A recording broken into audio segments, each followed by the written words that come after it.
Chapter 14. A couple of hours later, they passed a grouping of hundreds of plain barracks that looked so familiar. Sumiko thought for a moment someone had transported the racetrack assembly center to the desert.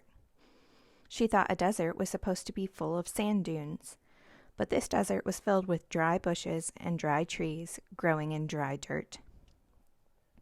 Tractors moved like huge dirt-eating animals in the distance, and in other places men seemed to be leveling the ground.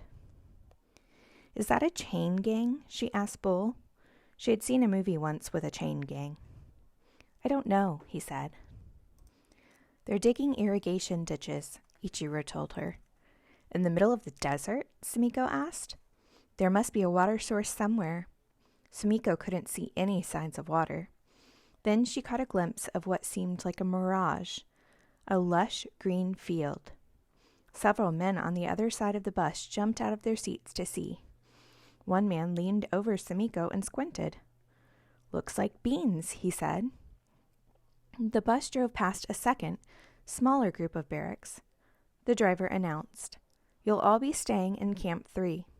He drove a couple of miles more and pulled up to the last group of barracks. The road didn't extend beyond this last group. It stopped right where the bus stopped. The driver explained that Poston, officially called the Colorado River Relocation Center, was divided into 3 camps that would ultimately hold several thousand occupants each, for a total of more than 17,000. Camp 3 is the smallest one. Some people say it's the wildest, but that's just a rumor. They're all the same.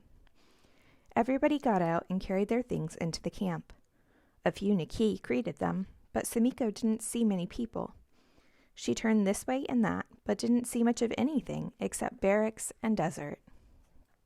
At least the assembly center in California had seemed like it was in the middle of somewhere. Something started buzzing louder and louder, and then even louder. Everyone from the bus started muttering and looking at the sky. A few called out in alarm. A plane swooped down toward the camp. It looked as if it were going to dive right into them.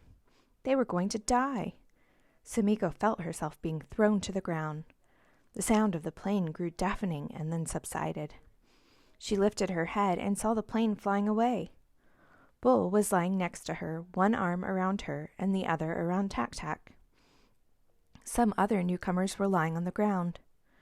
She heard laughing and saw several people smiling. She got up and didn't even bother to dust off, since her dress was already a disaster. A man said, "That's a pilot from an American air base. They just buzz us to harass us. We're supposed to get their number and report them." "What number?" said Ichiro. The man shrugged. "Who knows? We're not allowed to keep binoculars." Tak-Tak started crying. He had skinned an elbow. Bull looked exhausted. "Sumiko, take care of him." Just then another man called out, "Ich!" Sumiko recognized one of Ichiro's friends. Like Ichiro, this man was formerly a party boy in fancy clothes, but now he looked like any other farmer in plain pants and shirt. "Mas!" called out Ichiro. They shook hands. Bull joined them as they huddled together and spoke too quietly for Sumiko to hear. Sumiko hugged Tak-Tak as he cried. "You have to act like a big boy," she said. "I don't want to," he said, crying even louder. Dust covered the lenses of his glasses. Sumiko tried to clean the dust off, but ended up just smearing it all over. Sumiko's family was checked in by Nikki volunteers. The volunteers were rather cheerful and told Ichiro that they should try to make the best of it. The family was assigned a barrack and sent to another barrack for a quick checkup by a doctor. Then they went outside. Sumiko noticed that there was dust everywhere, and it seemed lighter than air, as if there were no gravity. The surface of the ground lifted with every step or soft breeze. Tak-Tak coughed and coughed. Sumiko wiped the middle of his face with his shirt and tied his handkerchief around his nose and mouth. Underneath the dust, he looked gray and pathetic. His skin looked like a mask in the middle of all the brown dust. "Put down your things, Tak-Tak. I'll come back for them later," Bull said. "Come on, climb on my back." Tak-Tak seemed so weak he could hardly hold on to Bull's back, but he smiled a little bit as he leaned his cheek on Bull's neck. Bull carried a couple of suitcases in his hands as well as carrying Tak-Tak on his back. Sumiko struggled to keep up. The barrack they were assigned to was at the far end of the camp. As Sumiko trudged across the ground, dust rose like flour with every step. Small groups of kids sat in the shade with wet towels on their heads. "Welcome to paradise," one of them called out. To Sumiko's surprise, here and there she saw signs of home. Curtains in a window, some gardens, even a few partially completed ponds. Sumiko wondered, what will they fill those ponds with? Dust? Each of the barracks was 20 feet by 100 feet, with 4 families housed in each barrack. There were 14 barracks to a block, and each block had a mess hall and a men's and women's latrine, as well as 1 barrack for recreation. It was a lot like the assembly center, except for a few differences. 1, it was 10 times hotter. 2, it felt like a leper colony because it was so isolated. 3, it was permanent. They reached their barrack and the others went in. Sumiko stood outside examining a homemade cage about 4 feet by 4 feet holding several rattlesnakes. Sumiko tried to figure out why anyone would keep snakes in a cage. "Sumiko, get out of the sun," Auntie called, and Sumiko stepped through the door. There was nothing at all inside their room. Sumiko could hear people talking from next door. There were big knotholes in the wood. Something that looked like a scorpion sat in one. She screamed. Bull saw what she'd screamed at and poked the scorpion out with his foot before stomping it so hard the whole barrack shook. A man with a patch over one eye stuck his head inside. "Everything okay here?" "It was a scorpion," said Sumiko. "Don't worry, they bite, but they're not the fatal kind," said the man with the patch. He leaned in and stuck out his hand aggressively. "I'm Mr. Moto." Bull and Ichiro shook his hand. Ichiro looked furious. "We have children here," he said. "We can't live with scorpions." Mr. Moto laughed and said, "Tell that to the scorpions." But he saw how serious Ichiro was and stopped laughing. "Well, let me know if you need anything." "Who do we complain to about the scorpion?" Ichiro asked. Mr. Moto looked surprised. "Well, nobody," he said. "They live here." He paused. "Okay, bye." He disappeared from the doorway. Sumiko gaped at the pile of gunk that had been a scorpion a minute earlier. Ichiro snapped at her. "Clean that up." Sumiko stepped into the dust outside and saw an old woman walking slowly down the way. "Sumi-san!" Sumiko called. She hurried to the woman. "Do you know where a mop is?" "1 mop each block. Maybe Mura-san have." The woman indicated a barrack and continued walking slowly away. Sumiko peered into the barrack. Inside were tables, chairs, pretty curtains, bedspreads, and a rug. A woman was mopping. "Sumi-san," Sumiko said. "We're new, and I was wondering if I could use the mop when you finish." "Take it," the woman said tiredly. "Here, you can borrow my bucket too." Sumiko brought the mop and bucket back to her barrack. Tak-Tak was kneeling, fascinated over the squished scorpion. Seeing Tak-Tak's face so alert made Sumiko actually feel happy that there was a dead scorpion on the floor. "The guts have yellow in them," Tak-Tak said. He lifted his glasses and looked more closely. "There's a piece of blue, too." "Careful, it's poison. Did you touch it?" "I don't know. Sumiko, can I have a scorpion?" "No." "Please." He gave her his best cute look. "No." His face fell. "Well, here, Mr. Moto said to give you a rag." She sprinkled dust on the scorpion to sop up some of the liquid, then wrapped the scorpion in the rag. Auntie said Bull had gone to get their cots. Dust covered everything. Just curious, Sumiko stamped her foot and watched dust rise into the air. Auntie shrieked. "Stop that! Are you crazy?"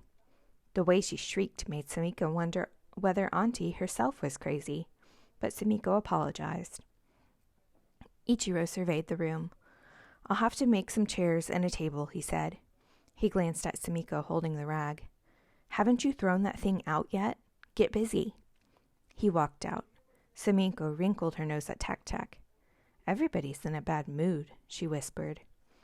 Sumiko mopped until another woman came in to ask for the mop, and Sumiko gladly gave it up. But after she had given it up, she didn't know what to do with herself. She just stood outside looking around. Her family was in the last barrack in the last block of the last camp. There was no fence, but Sumiko realized there was nowhere to go either. She'd seen a guard gate when they drove by the first camp, but she didn't see one here. She knew what would happen if someone tried to escape in the desert. They would die of thirst. Sumiko stepped away from the barrack. She didn't know what was considered the border of the camp. She took a couple of steps out, then a couple more, then a couple more. She felt nervous. She saw something in the distance growing closer. At first, she thought it might be a car, but then she saw it was a horse, and finally she realized it was a man on a horse. The man rode until he was only about 100 feet from her. He was an Indian man with long hair. Sumiko looked around. Was she just imagining this man? He seemed to nod at her before he rode away. A snake hissed at Sumiko from the cage behind her. "Oh, quiet," said a deep voice, and Sumiko turned to see Mr. Moto frowning at the snake. To Sumiko, he said, "We'll eat him later." "Sorry?" "I said, we'll eat him later. You'll be begging me for a bite. You'll see." She studied the man. She wasn't sure whether he was kidding. He winked, or at least she thought that's what it meant, when he closed his only eye and squeezed it shut. "Mark my words," he said. At dinner time, Sumiko got in line with her family and let the kitchen staff fill her rice bowl, plate, and cup. The cup held milk. She wasn't sure what was on the plate and in the bowl. It wasn't rice in the bowl. It was something else, something mushy. Kids were eating with one another instead of their families. Many of the tables seemed arranged by age rather than family units. She looked around with interest. There were even a couple of tables with kids about her age. Sumiko was starving until Bull said, "It looks like beef tongue in tomato sauce." Ichiro smiled balefully. "And what's this?" He lifted something mushy from his bowl and let it ooze off his fork and plop back into the bowl. Someone from the next table said, "Mashed potatoes?" It didn't look like any mashed potatoes Sumiko had ever seen. For one thing, mashed potatoes were white. She thought curiously of Mr. Moto's rattlesnake and tried to imagine what snake might taste like. She hardly ate anything at dinner, and she didn't even wait to be excused by Auntie. She just grabbed Tak-Tak and rushed with him to Mr. Moto's home. Mr. Moto was already outside frying his snake on a little stove he'd made from a big can and some wood chips. He smiled at her. "I'll bet you're ready for this, aren't you?" He handed her a sliver of meat on a fork. The snake was pretty good, with a little shoyu and ginger. It tasted like unagi, eel. Not a strong taste, and not bad at all. She considered further and thought maybe it tasted more like the dark meat of turkey. Tak-Tak loved it. He said he wanted to eat it raw. As they ate, Mr. Moto told them that he and his 20-year-old son had been in this camp just a week. Sumiko was surprised. He seemed like an old hand. He looked at them, evaluating. "Can you kids work?" "I can," Sumiko said. Tak-Tak said defensively, "I can work too." That's how they found themselves carrying buckets of water from the latrines to the barrack. Mr. Moto was trying to soak the ground so the dirt would be softer and he could start building a garden. Lugging water from the latrines was hard work. On the one hand, it made Sumiko feel useful, but on the other hand, it made her feel ridiculous, because it was futile. Why drag water through a desert? What kind of garden could grow there? That night, many of the kids, including Sumiko, slept with their cots under the stars. It was cooler outside, and the night breeze made you feel almost less than hot. The leaves from the surrounding mesquite trees hit dryly against one another. The moon had never seemed brighter. People were talking, but Sumiko's mind drifted. To her, this camp was entirely different from the assembly center camp. This camp felt final. This is where she would live maybe the next 10 years of her life, depending on how long the war lasted. And there was something else about this camp, but she couldn't put her finger on it. Just as Sumiko sometimes told Tak-Tak to search his mind for the sleep in his head, she searched her own mind, though she was uncertain what she was searching for. She got the feeling that a majority of the other Nikki seemed to understand and accept what was happening to them. Maybe some of them saw this place the same way they saw a tornado or an earthquake. You wouldn't get mad at a tornado, would you? For Sumiko, her whole life, from the day she was born, had been a lesson in how to change your lot by accepting it and learning from it. But she yearned for the farm. An hour earlier on the farm, she and her family might have been listening to the radio, as they sometimes did in the evenings. Jishan was somewhat hard of hearing, so the radio was always turned up pretty loud. But there were no radios allowed in camp. She smiled as she remembered how mad Jishan got if anybody dared to suggest the radio was too loud. "What are you trying to say?" he would demand. "You try to say I have old man ears?" Sumiko thought about the Kusabana and wondered what had become of them. She hoped that someone had rented the farm soon after they left and that the flowers were thriving. Bull had already built Tak-Tak a new cage for his crickets. He'd found screen from a scrap pile and made the cage his priority after he'd fetched the cots. Tak-Tak brought the crickets outside for the night, and their chirping filled the air. A couple of bats spooked through the camp, and at one point Sumiko heard sounds of shouting. Someone had been bitten by a scorpion. She kept thinking something was crawling on her, and she would jump up, but there would be nothing there. Finally, she settled down. She heard laughing as a group of boys ran down the block, right past Sumiko's cot, and beyond the imaginary boundary of the camp. A huge, beautiful moth fluttered around the cot and then flew away. Sumiko's mother had been named Mayu, which meant cocoon, but implied nurturing and also transformation. Jishan always said that a larva changed itself by staying very still. The larva went from being the ugliest thing in the world to the most beautiful. Sumiko thought about how, for the past couple of years, she dreamed that she would go to college and get a business degree so she could run her flower shop. She knew she was just a farm girl, but deep within herself, she believed that every flower she disbudded, every dish she washed, every day the girls snubbed her, every morning she woke at dawn brought her closer to her dream, to her transformation from farm girl to flower shop owner. She did not want a big flower shop. She just wanted to be surrounded by flowers every day for the rest of her life. She wanted to fill out invoices and arrange her display window. She wanted to name her first daughter Hanako, which meant flower child. But now, lying on that cot in the middle of the desert, surrounded by moths and bats and scorpions, it seemed to Sumiko that the flower shop was no longer within reach for her. Her dream was gone, and she didn't know what would take its place.